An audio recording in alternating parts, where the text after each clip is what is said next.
You know how movies, they start like this? Or like this? Or this? Or this? Or this? Or this? Or this? Or this? Or this? Or this? Or this? Or this? And then how you immediately forget about it because just, who cares? Whoever says, oh man, I am pumped for that new Sony movie. Except, I have started feeling that way. No, not for Sony, obviously. I'm not insane. No, I'm talking about these guys. Every movie I personally have seen that starts this way has at least been memorable and worth discussing. It's gotten to the point where if I see this logo on a poster, I'm immediately interested. So, what's going on here? And who do I have to thank? Well, it's all due to these three guys right here. Daniel Katz, David Frankel, and John Hodges. Back in 2012, they established A24 on the belief that there exists an audience interested in stories told from a distinct point of view. While Hollywood's bent on pumping out sequels, prequels, remakes, reboots, and reboots, A24 is doing something a little nutty. Supporting new stuff. It's insane, really, but also seems to be working? They tend to pick up movies with relatively conservative budgets, typically somewhere between 3 to 5 million, so they can presumably get distribution rights for pretty cheap. I say presumably because even though this little studio has been turning quite a few heads lately, they tend to be publicly shy. I mean, they're so secretive that their about page on their website is bubbles. Okay. They've claimed that they prefer their movies to speak for themselves. This is evident in not just their public image, but also in their advertising strategies. For instance, the year is 2015, Austin, Texas, South by Southwest. A24's got this sinister, seductive, extra long Black Mirror episode of a movie. They know this movie's awesome, but when you're pitting yourself up against a plethora of other movies, you've got to find a way to stick out.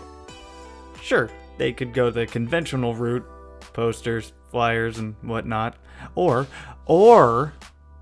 think about the kind of attendees you've got here.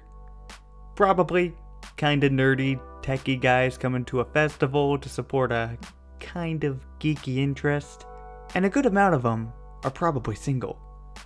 A good amount of them probably gonna be hopping on Tinder a few times during the week. Well, while swiping along through everyone's favorite dating app, one might come across the profile of Ava, who bears a striking resemblance to Alicia Vikander, who just so happens to be playing in this new movie where she plays an AI also named Ava. You can probably see where this is going. Users would match with Ava, and she would proceed to ask creepy, existential questions like, what makes you human? The conversation would eventually cultivate in Ava insisting on her matches to go to her Instagram, where they would find promos for Ex Machina. With these guys, when they grab a hold of a movie, you know that they understand it, they respect it, and they believe in it. Where other studios would pick up these rando indie films and dump them straight to VOD, A24 selects these weirdo indie movies and actually gives them a chance in actual theaters. I mean, sure, that makes sense for their Oscar baity movies that require 2 weeks in theaters to be nominated, but they'll also breathe life into unconventional horror, touching experimental movies, and just straight fucking weird ones. They cater to a young, cinephilic audience that craves to see a new story lovingly crafted by actual artists. Noticing the success of their business practices, other distributors have started practicing similar tactics. Studios like Neon and Blumhouse have all started scooping up their own strange little films, hoping to get in on this millennial movie buff hype train. And it gets me giddy. After the countless piles of trash Hollywood's been dumping into theaters, beautiful, original stories are starting to sneak back into the cinema. And I'm welcoming them with open arms. So, thanks A24. Keep doing what you're doing. I dig it. Even if the Hollywood execs don't. What are you, crazy?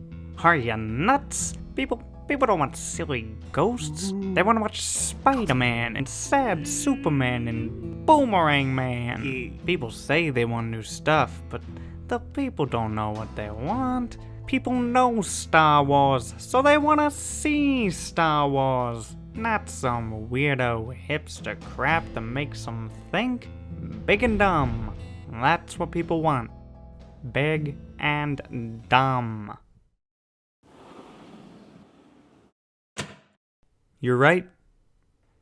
Maybe most people want to watch a scary doll jump out at them 50 different times, accompanied by unrelated loud noises.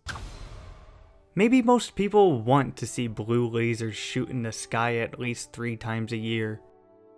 But I know someone wants to watch a movie called It Comes at Night, even though nothing actually does.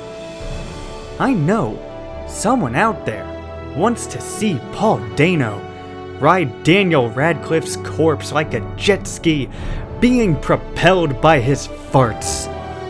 I know someone out there wants to watch Rooney Mara eat a pie for 8 straight minutes.